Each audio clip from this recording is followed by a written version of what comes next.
ನಮಸ್ತೆ. ಅಖಂಡ ಮಾಧ್ಯಮ ಸರಣಿ ಸಂಚಿಕೆಗೆ ಸ್ವಾಗತ. ನಾನು TN ರವಿಕುಮಾರ್. ಇವತ್ತು ನಮ್ಮ ಜೊತೆ ಇದ್ದಾರೆ ರಮೇಶ್ ಸುರ್ವೆ ಅವರು. ಇವರು ಸಿನಿಮಾ ನಿರ್ದೇಶಕರು, ಪತ್ರಕರ್ತರು ಹಾಗೂ ಇನ್ನೂ ಹಲವಾರು ಸಂಘಟನೆಗಳ ತೊಡಗಿಸ್ಕೊಂಡಿದ್ದಾರೆ. ಅವ್ರನ್ನ ಇವತ್ತು ಭೇಟಿ ಮಾಡೋಣ, ಅವ್ರ ಜೊತೆ ಸಂದರ್ಶನ ಮಾಡೋಣ. ಬನ್ನಿ. ನಮಸ್ಕಾರ. ನಮಸ್ಕಾರ ಸರ್, ತಾವು ಹುಟ್ಟಿ ಬೆಳೆದಿದ್ದಲ್ಲ ಯಾವ ಊರು? ನಾನು ಹುಟ್ಟಿದ್ದು ಗದಗಲ್ಲಿ. ನಮ್ಮ ಮೂಲ ಊರು ಬಂದು ಮೊದಲು ರಾಯಚೂರು ಜಿಲ್ಲೆ, ಈಗ ಕೊಪ್ಪಳ ಜಿಲ್ಲೆ, ಕುಗ್ನೂರು ತಾಲೂಕು, ಇಟಗಿ ಅಂತ. ಇಟಗಿ ನನ್ನ ಜನ್ಮಭೂಮಿ. ಅಲ್ಲಿಂದ ನಾನು ಎಜುಕೇಶನ್ ಎಲ್ಲ ಮುಗಿಸ್ಕೊಂಡು 76 ಅಲ್ಲಿ ಇಟಗಿನಲ್ಲೇ ಓದಿದ್ದಲ್ಲ? ಅಲ್ಲಿ ಹೌದು, ಮೊದಲ ಪ್ರಾರಂಭದ ಓದು ಇಟಗಿ. ಆನಂತರ ಮಸ್ಕಿಗೆ ಶಿಫ್ಟ್ ಆದೆ. ಮಸ್ಕಿಯಿಂದ ಸಿಂಧನೂರು, ಯಲಬುರ್ಗಾಗಳಲ್ಲಿ ನನ್ನ PUC ವರೆಗೆ ವಿದ್ಯಾಭ್ಯಾಸ ಮುಗೀತು. PUC ಮುಗಿದ್ಮೇಲೆ ನಾನು ಬೆಂಗಳೂರಿಗೆ ಬಂದೆ. ಬೆಂಗಳೂರು ಬಂದು ಸರ್ ಇಲ್ಲಿ?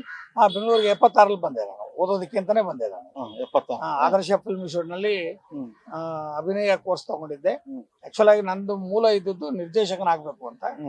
ಹಾಗಾಗಿ ಆ ನಿರ್ದೇಶಕನಾಗುವ ಹಿನ್ನೆಲೆಯಲ್ಲಿ ಒಂದಿಷ್ಟು ಸಾಮಾನ್ಯ ಜ್ಞಾನ ಇರಲಿ ಅನ್ನೋ ಕಾರಣಕ್ಕೆ ನಾನು ಆದರ್ಶದಲ್ಲಿ ಅಭಿನಯ ಕೋರ್ಸ್ ಅನ್ನು ಸೇರ್ಕೊಂಡೆ. ಪತ್ರಿಕೆ ಮಾಡಿದ್ದೆ ಯಾವ ಸರ್? ಅಂದ್ರೆ ಬರವಣಿಗೆ ಅನ್ನೋದು ನನಗೆ 8ನೇ ಕ್ಲಾಸಿಂದನೇ ಪ್ರಾರಂಭ ಆಗಿತ್ತು. ಕಾರಣ ಏನಂತ ಹೇಳಿದ್ರೆ, ನನಗೆ ಮಸ್ಕಿನಲ್ಲಿ ಷಡಕ್ಷರಪ್ಪ ಅಂತ ಒಬ್ಬ ಹೆಡ್ಮೇಸ್ಟರ್ ಇದ್ರು. ಅವರು ಪ್ರೇಯರ್ ಟೈಮಲ್ಲಿ ವಾರ್ತೆ ಓದೋದಕ್ಕೆ ನನಗೆ ಒಂದು ಅವಕಾಶ ಮಾಡ್ಕೊಂಡ್ರು. ದಿನ 3 ಪತ್ರಿಕೆಗಳನ್ನ ಓದಿ ಅದರದ್ದು ಸುದ್ದಿ ಹೆಕ್ಕಿ ಪ್ರಾರ್ಥನಾ ಸಂದರ್ಭದಲ್ಲಿ ನಾವು ಸುದ್ದಿಯನ್ನ ಪ್ರಮೋಟ್ ಮಾಡ್ಬೇಕಾಗಿತ್ತು. ಮಾಡ್ತಿದ್ದೆ. ಒಂದು 2 ರೂಪಾಯಿ ಸಂಭಾವನೆ ಕೊಡೋರು ನನಗೆ ಆ ಕಾಲಕ್ಕೆ. ಅದರಲ್ಲಿ ನಾವು ಏನ್ ಮಾಡ್ತಾ ಇದ್ವಿ ಅಂತ ಹೇಳಿದ್ರೆ, ಬರವಣಿಗೆಯನ್ನ ನಾನು ರೂಢಿಸ್ಕೊಂಡಿದ್ದೆ. ಕವಿತೆ, ಚುಟುಕು ಬರಹಗಳನ್ನ ಮಾಡ್ಕೊಂಡಿದ್ದೆ. ಕೆಲವು ಲೋಕಲ್ ಪತ್ರಿಕೆಗಳಲ್ಲಿ ಬರ್ತಿದ್ವು. ಆಮೇಲೆ ಬೆಂಗಳೂರು ಪತ್ರಿಕೆಗಳ ಜೊತೆಗೆ ಸಂಪರ್ಕನೂ ಇತ್ತು. ನಾನು ಊರಲ್ಲಿ ಇದ್ದಾಗಲೇ ಇತ್ತು, ಸಿನಿಮಾಗೆ ಸಂಬಂಧಪಟ್ಟ ಹಾಗೆ. ಅವನ್ನ ಇಟ್ಕೊಂಡು ನಾನು ಆಮೇಲೆ ಬೆಂಗಳೂರಿಗೆ ಬಂದಾಗ ನನಗೆ ಬಹಳ ಹೆಲ್ಪ್ ಆಯ್ತು. ಅವತ್ತು ಜನವಾಣಿ ಅನ್ನೋದು ಒಂದು ಪತ್ರಿಕೆ ಇತ್ತು ಅವಾಗ. ಅದರಲ್ಲಿ ನಾನು ಅರೆಕಾಲಿಕ ವರದಿಗಾರನೇ ಸೇರ್ಕೊಂಡೆ ಜನವಾಣಿಯಲ್ಲಿ. ಈಗಲೂ ಜನವಾಣಿಯಲ್ಲಿ ಕೆಲಸ ಮಾಡೋದಂತ ಅನೇಕ ಜನ ಇದ್ದಾರೆ ನಮ್ಮ ಜೊತೆಗೆ ಇದ್ದರು. ಬೇರೆ ಬೇರೆ ಪತ್ರಿಕೆಗಳಲ್ಲಿ ವರ್ಕ್ ಮಾಡ್ತಾ ಇದ್ದಾರೆ. ಆ ಬರವಣಿಗೆ ಅನ್ನೋದು ಮೊದಲೇ ಇದ್ದಿದ್ರಿಂದ ಪತ್ರಿಕೆ ಬಗ್ಗೆ ತುಡಿತಾ ಇತ್ತು. ಏನಾದರೂ ಮಾಡಬೇಕು ಅಂತ ನಾನು ಮುಂಜಾನೆಗೆ ಮೊದಲು ಟ್ರೈ ಮಾಡಿದೆ. ಆಗಲಿಲ್ಲ, ಕಾರಣಗಳು ಬೇರೆ. ಆ ನಂತರದಲ್ಲಿ ರಘುರಾಮ ಶೆಟ್ಟರ್ದು ಒಂದು ಪತ್ರಿಕೆ ಮುಂಗಾರು ಅಂತ ಬಂತು. ಅದಕ್ಕೂ ಹೋಗ್ಬೇಕು ಅಂದೆ. ಆರ್ಥಿಕ ಕಾರಣಗಳಿಗೆ ನಾನು ಹೋಗಕ್ಕಾಗಲಿಲ್ಲ. ಇಲ್ಲೇ ಏನಾದ್ರು ಮಾಡೋಣ ಅಂತ ಯೋಚನೆ ಮಾಡಿದಾಗ ನನಗೆ ಒಬ್ಬರು ಸ್ನೇಹಿತರು ಸಿಕ್ಕರು. ವಿನೋದವಾಣಿ ಪತ್ರಿಕೆ ಸಂಪಾದಕರು RN ಸ್ವಾಮಿ ಅಂತ.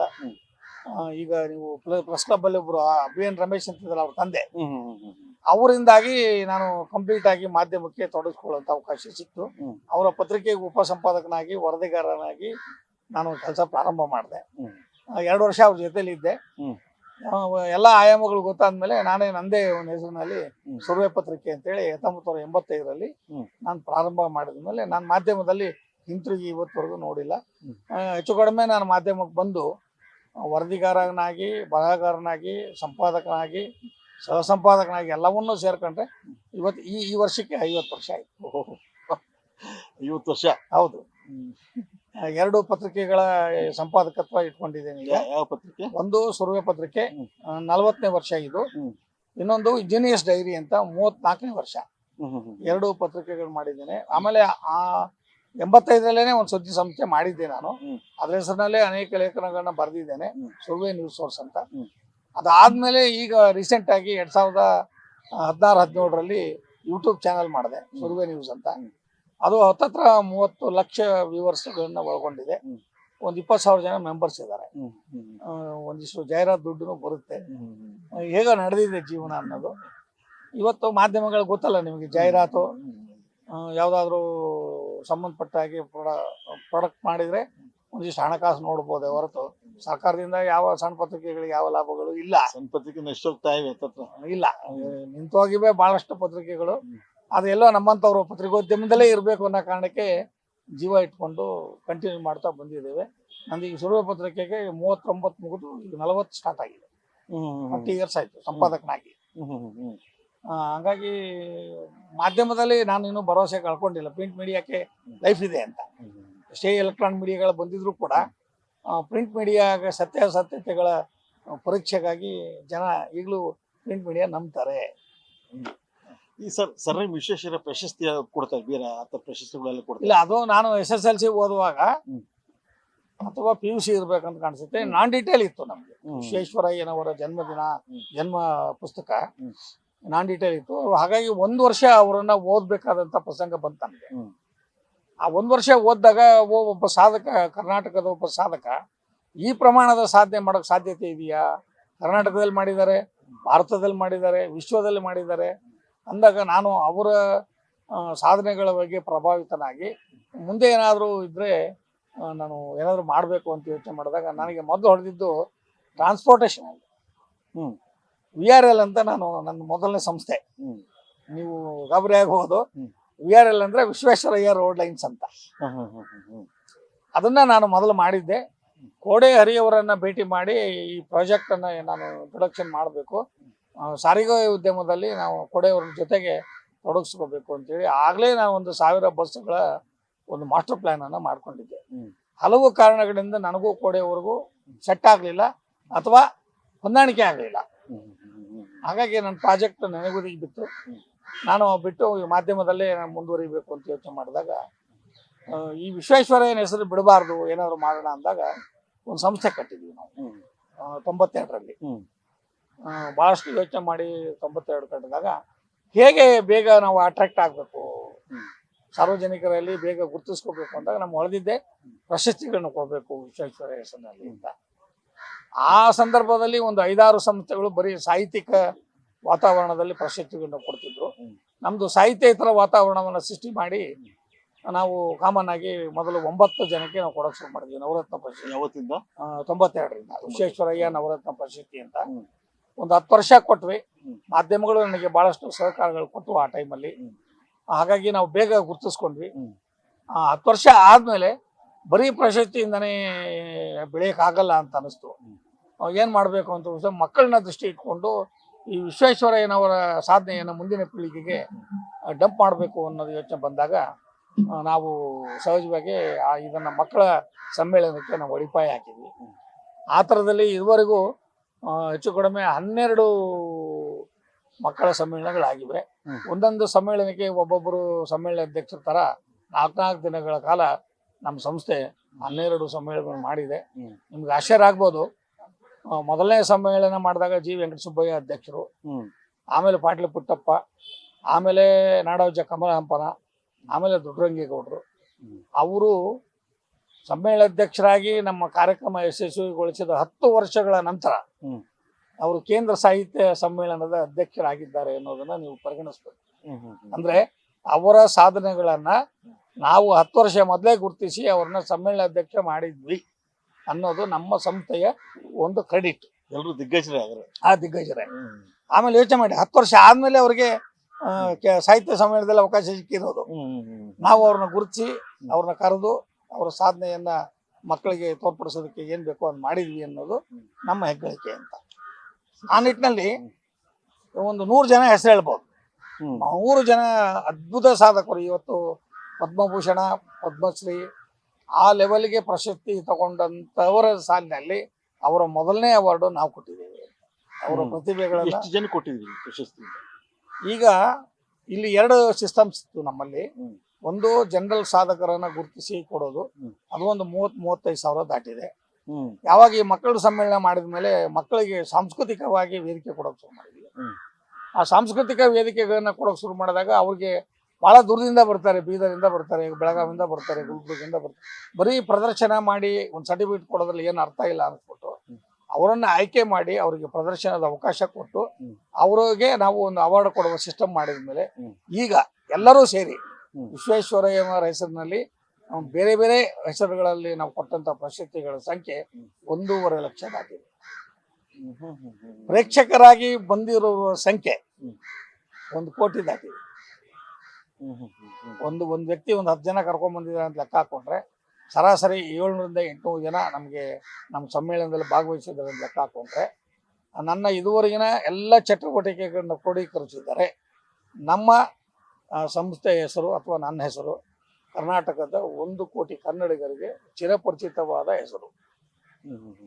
ಅದನ್ನ ಈಗ ನಗದೀಕರಣ ಮಾಡಬೇಕು ಅಂತಂದ್ರೆ ಅದನ್ನ ಬಳಸ್ಕೋಬೇಕು ಅಂತ ಯೋಚನೆ ಮಾಡಿದಾಗ ಆರ್ಥಿಕ ಮುಗ್ಗಟ್ಟುಗಳಿದೆ. ಅದನ್ನ ಕಂಪ್ಯೂಟೀಕರಣ ಮಾಡಬೇಕು.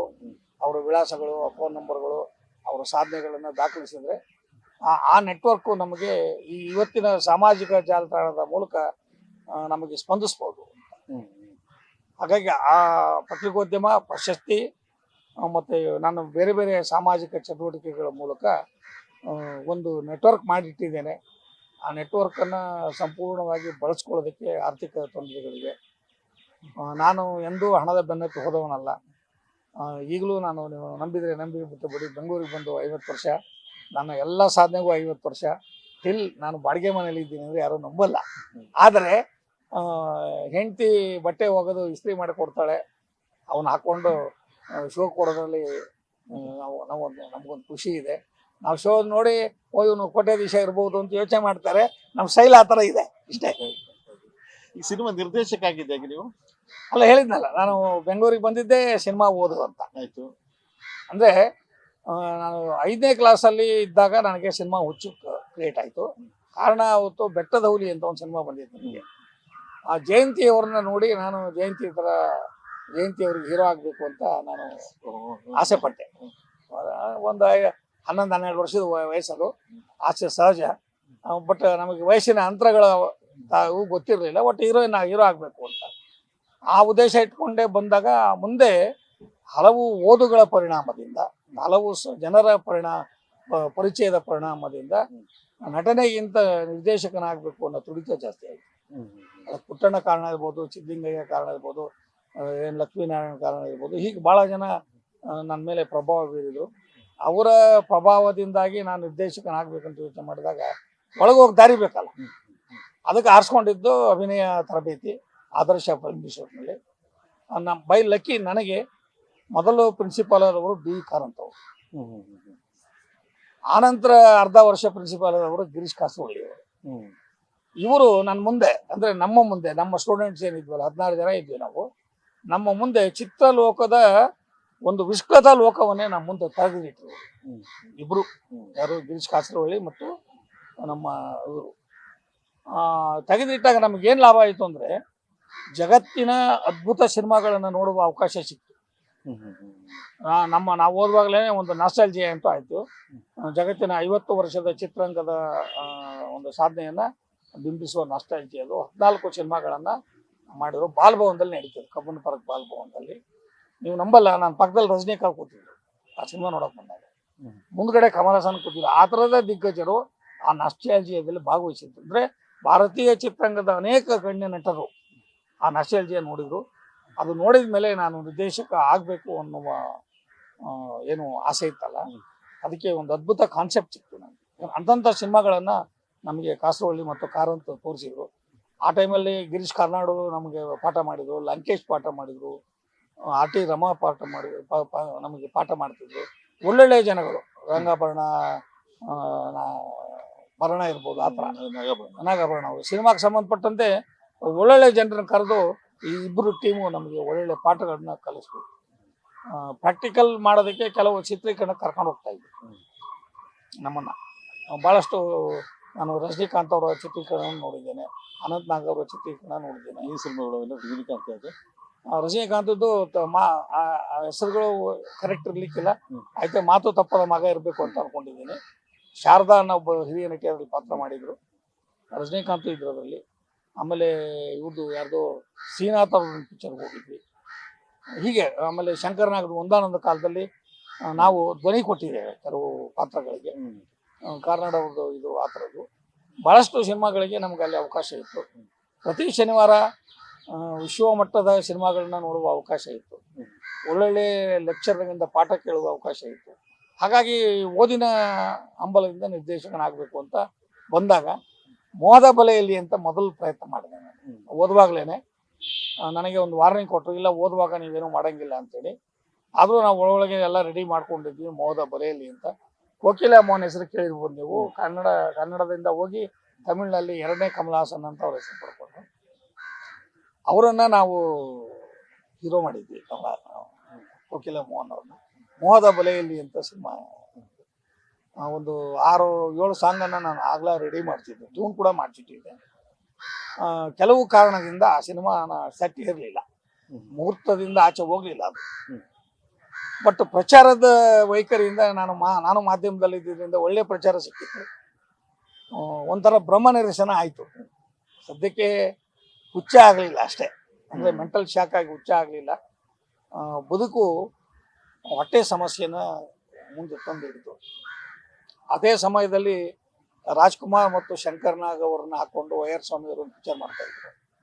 ಒಂದು 6 ತಿಂಗಳು ಬಿಟ್ಟು ಬಾಪ, ನೀನು ಸ್ಕ್ರಿಪ್ಟ್ ಎಲ್ಲ ರೆಡಿ ಆದಮೇಲೆ ನಿನಗೆ ಅಸಿಸ್ಟೆಂಟಾಗಿ ತಗೊಳ್ತೀನಿ ನಾನು ಅಂತ ವೈಆರ್ ಸ್ವಾಮಿ ಅವರು ಭರವಸೆ ಕೊಟ್ಟಿದ್ರು. ಆದರೆ ವಿಧಿ ನನ್ನ ಲೈಫಲ್ಲಿ ಭಾಳ ಆಟ ಆಡಿತು. ನಾನು ಕೆಲವು ಕಾಲ ಬೆಂಗಳೂರನ್ನ ಬಿಡಬೇಕಾಯ್ತು. ಇವತ್ತು ನೀವು ಅರ್ಕಾವತಿ ನದಿ ನೋಡಿರ್ಬೋದು, ಬೆಂಗಳೂರು ಸುತ್ತ ಹರಿದಿದೆ. ಅದು ಮಂಚನಬೆಲೆ ಡ್ಯಾಮ್ ಅಂತ ಕಟ್ಟಿದ್ದಾರೆ. ಆ ಡ್ಯಾಮಿಗೆ ಯಾವುದೋ ಒಂದು ಸಣ್ಣ ಸರ್ಕಾರಿ ನೌಕರಿ ಕಾರಣಕ್ಕಾಗಿ ಹೋಗ್ಬೇಕಾಯ್ತು. ದುರದೃಷ್ಟ ಅಲ್ಲೂ ಕಾಡ್ತು. ಆ ನೌಕರಿ ಎಲ್ಲ ಫಿಲಪ್ ಆಗಿ ಹೋಗಿತ್ತು. ನಾನು ಅಲ್ಲಿ ಅನಿವಾರ್ಯವಾಗಿ ಮೇಸ್ತ್ರಿಯಾಗಿ, ಅಂದರೆ ಸೂಪರ್ವೈಸರ್ ಆಗಿ ಕೆಲಸ ಮಾಡಿದೆ. ಆ ಇಡೀ ಡ್ಯಾಮಿನ ಫೌಂಡೇಶನ್ ನನ್ನ ಕಾಲದಲ್ಲಿ ಆಯ್ತು. ಮಂಚನಬೆಲೆ ಡ್ಯಾಮ್ ಅಂದರೆ ನಾನು ಒಬ್ಬನೇ ಅಲ್ಲ, ನಾನು ಒನ್ ಆಫ್ ದಿ ಪಾರ್ಟ್. ಅದರಲ್ಲಿ ನಾನು ಮೊದಲೇ ವಿಶ್ವೇಶ್ವರಯ್ಯನ ಓದಿದ್ರಿಂದ, ನೀರಾವರಿ ಬಗ್ಗೆ ಆಸ್ತಿ ಇದ್ದಿದ್ದರಿಂದ ನಾನು ಅಲ್ಲಿ ಮನಸ್ಸು ತೊಡಸ್ಕೊಂಡು ಕೆಲಸ ಮಾಡಿದೆ. ಅಲ್ಲಿಂದ ನಮ್ಮನ್ನು ಗುಂಡ್ಯಾಲ್ ಡ್ಯಾಮ್ ಅಂತ ಕೊಳ್ಳೇಗಾಲಕ್ಕೆ ಕರ್ಕೊಂಡು ಹೋದ್ರು.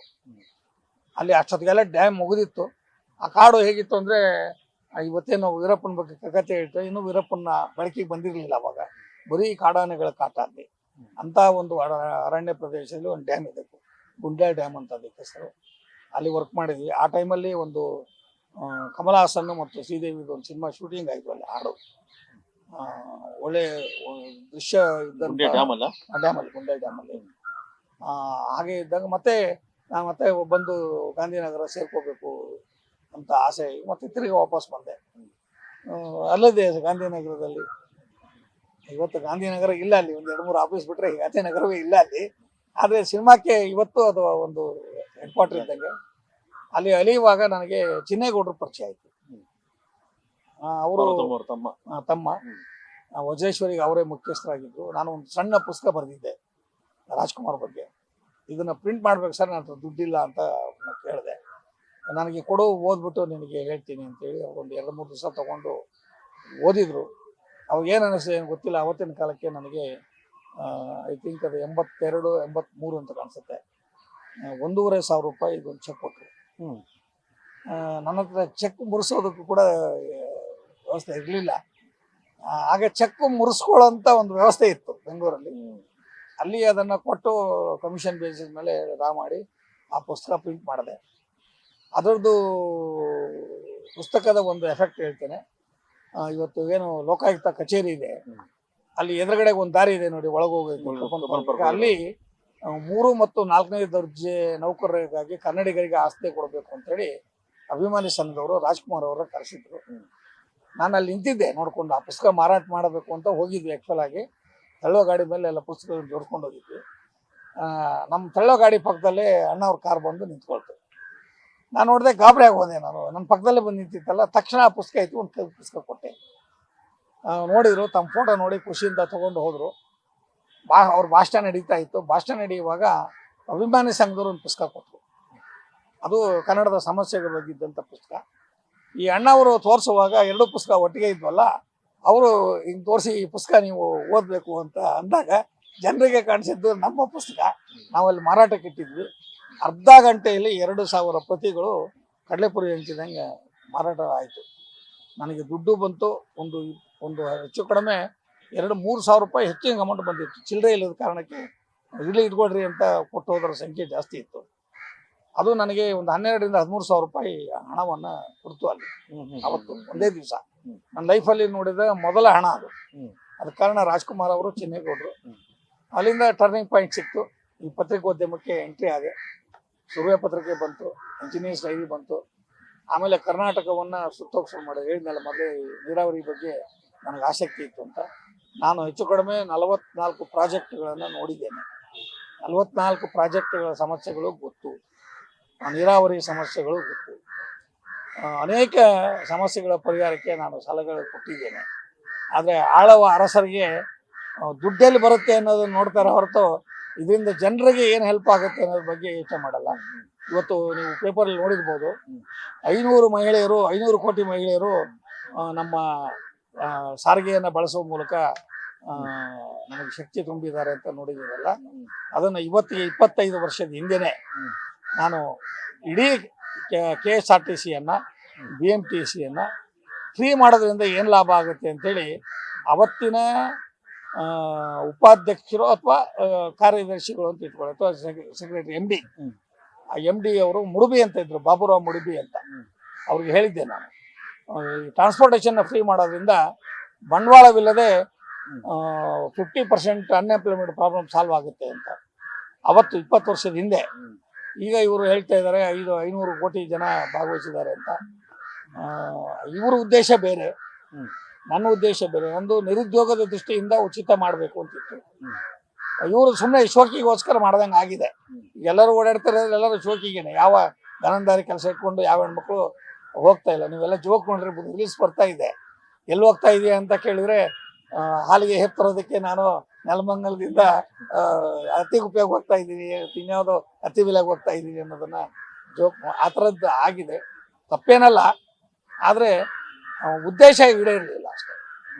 ಈ ಥರದ್ದು ಬದಲಾವಣೆಗಳಾಗು. ಮಾಧ್ಯಮದಲ್ಲಿ ಇವತ್ತು 50 ವರ್ಷ ಪೂರೈಸಿದ್ದೇನೆ, ಸಾಹಿತ್ಯದಲ್ಲಿ 50 ವರ್ಷ ಆಗಿದೆ, 16 ಕೃತಿಗಳು ಬಂದಿದೆ. ಸಿನಿಮಾ ನಿರ್ದೇಶನ ಮಾಡಿದ್ರಲ್ಲ, ಯಾವ ಸಿನಿಮಾ ಅದು ಮಂದಾಕಿನಿ ಅಂತ. ಮಂದಾಕಿನಿ ಅಂದ್ರೆ ಮಂದವಾಗಿ ಹರಿಯುವ ನದಿ ಅಂತ ಅರ್ಥ ಹೇಳ್ಕೊಳ್ಳೋದು. ನಾವು ಯಾವುದಕ್ಕೆ ದುಡುಕ್ಬಾರ್ದು, ಅತಿ ವೇಗ ನಮ್ಮ ಮೇಲೆ ಪರಿಣಾಮ ಬೀರುತ್ತೆ ಅನ್ನೋ ದೃಷ್ಟಿ ಇಟ್ಕೊಂಡು ಮಂದಾಕಿನಿ ಅಂತ ಮಾಡಿದೆ. ಒಂದು ವೈದ್ಯಕೀಯ ಲೋಕದ ಒಂದು ವಿಚಿತ್ರವನ್ನು ಬಳಸ್ಕೊಂಡು ಮಾಡಿದಂಥ ಒಂದು ಸಿನಿಮಾ ಅದು ಮಂದಾಕಿನಿ. ಅದನ್ನು ನಾನು ಮಾಡಿದ್ದು ಉದ್ದೇಶ 10 ವರ್ಷದಿಂದ 20 ವರ್ಷದ ಮಕ್ಕಳು ಈ ಸೆಕ್ಸುವಲ್ ಸಮಸ್ಯೆಗಳಲ್ಲಿ ಹೇಗೆ ರಿಯಾಕ್ಟ್ ಮಾಡ್ತಾರೆ, ತೊಂದರೆ ಅನುಭವಿಸ್ತಾರೆ ಅನ್ನುವ ವಿಷಯ ಎತ್ಕೊಂಡಿದ್ದೆ. ಆದರೆ ನಮ್ಮ ಅವತ್ತಿನ ಸೆನ್ಸಾರ್ ಮಂಡಳಿ ಚಂದ್ರಶೇಖರ್ ಅಂತ ಒಬ್ಬ ಆಫೀಸರ್ ಇದ್ರು, ಅವ್ರ ತಲೆಗೆ ಹೋಗಲಿಲ್ಲ ಅದು. ನನ್ನ ಕಾನ್ಸೆಪ್ಟು ಅವ್ರ ತಲೆಗೆ ಹೋಗಲಿಲ್ಲ. ಅವರು ಅದಕ್ಕೆ ಸರ್ಟಿಫಿಕೇಟ್ ಕೊಟ್ಟರು. ಆಗ ನನ್ನ ಕನಸೇನಿತ್ತು, ಮಕ್ಕಳು ನೋಡಬೇಕು ಈ ಸಿನಿಮಾ ಅಂತ ಇತ್ತು. ಅವರು ಮಕ್ಕಳು ನೋಡ್ಲಾರ್ದಂಗೆ ಮಾಡಿದರು. ಕೆಲವು ಕಾಣದ ಕೈಗಳು ಕೂಡ ಇದರಲ್ಲಿ ಕೈ ಆಡಿಸಿದ್ರು ಅಂತ ನನಗೆ ಅನಿಸ್ತು. ನಾನು ನಿರ್ದೇಶಕನಿಗೆ ಸ್ವಾತಂತ್ರ್ಯ ಕಡಿಮೆ, ನಿರ್ಮಾಪಕನಿಗಿರುವ ಹಕ್ಕುಗಳು ನಿರ್ದೇಶಕನಿಗೆ ಇರಲ್ಲ. ಹಾಗಾಗಿ ಸಿನಿಮಾದ ಮೇಲೆ ನನಗೆ ಡೈರೆಕ್ಷನ್ ಮಾಡಿ ಚಿತ್ರಕಥೆ ಮಾಡಿ ಹಕ್ಕಿತ್ತೆ ಹೊರತು ಅದನ್ನು ಕಾನೂನು ಸಮಸ್ಯೆ ಬಗೆಹರಿಸುವ ಹಕ್ಕಿರ್ಲಿಲ್ಲ. ಹಾಗಾಗಿ ಅಲ್ಲಿ ಸೋಲಾಯಿತು. ನನಗೆ ಸುಮ್ಮನೆ ಆಗ್ಬಿಟ್ಟೆ.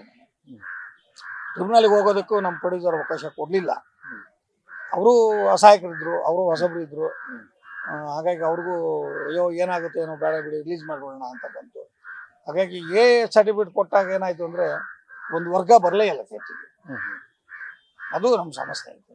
ಮತ್ತು ಬಿಡುಗಡೆಯ ದಿನಾಂಕದ ಸಂದರ್ಭದಲ್ಲಿ 2 ಹಬ್ಬಗಳ ಮಧ್ಯೆ ಸಿನಿಮಾ ರಿಲೀಸ್ ಆಗಿತ್ತು, ದಸರಾ ಮತ್ತು ದೀಪಾವಳಿ.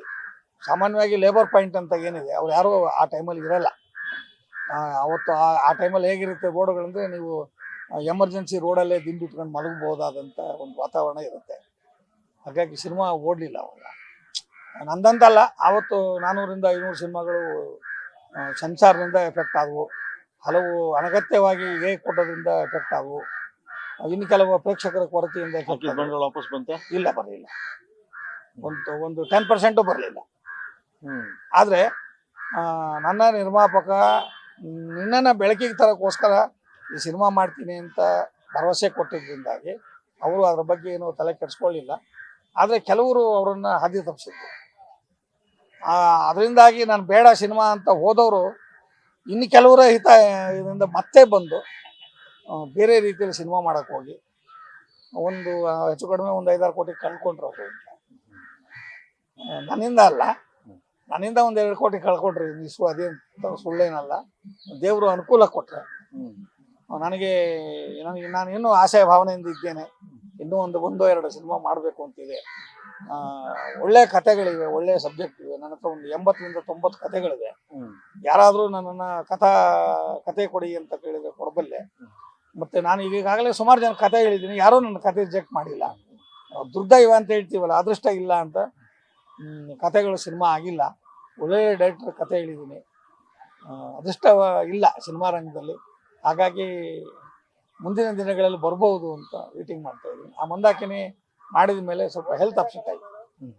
ಹಾಗಾಗಿ 2ನೇ ಸಿನಿಮಾ ಮಾಡೋದಕ್ಕೆ ಆಗಲಿಲ್ಲ. ಈಗ 2 ಸಬ್ಜೆಕ್ಟ್ ರೆಡಿ ಇದೆ ನನ್ನ ಹತ್ರ.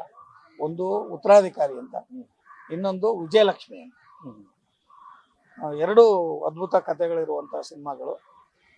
ಈ 2 ಸಿನಿಮಾ ನಾನು ಖಂಡಿತ ಮಾಡ್ತೇನೆ ಮುಂದೆ ನನ್ನ ಜೀವಿತಾವಧಿಯಲ್ಲಿ.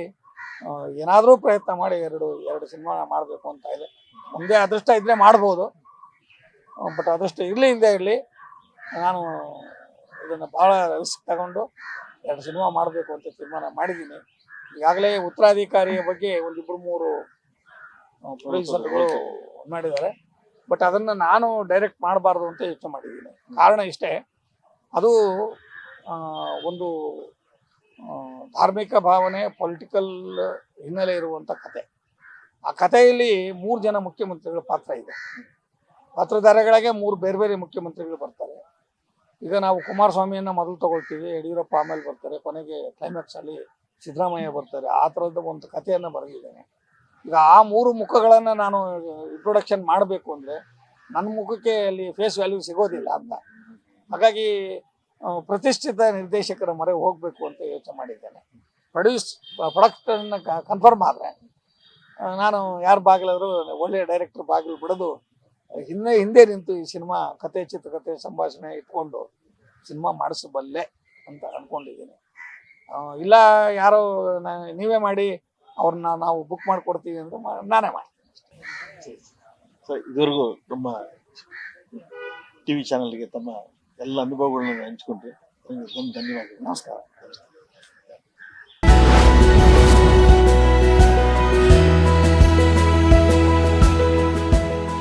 ಕ್ಷಣ ಕ್ಷಣದ ಸುದ್ದಿಗಳಿಗಾಗಿ ಫ್ರೀಡಂ ಟಿವಿ ಸಬ್ಸ್ಕ್ರೈಬ್ ಮಾಡಿ, ಲೈಕ್ ಮಾಡಿ ಹಾಗೂ ಫಾಲೋ ಮಾಡಿ. ಹೊಸ ಸುದ್ದಿಗಳ ನೋಟಿಫಿಕೇಶನ್ಗಾಗಿ ಬೆಲ್ ಐಕಾನ್ ಮೇಲೆ ಕ್ಲಿಕ್ ಮಾಡಿ.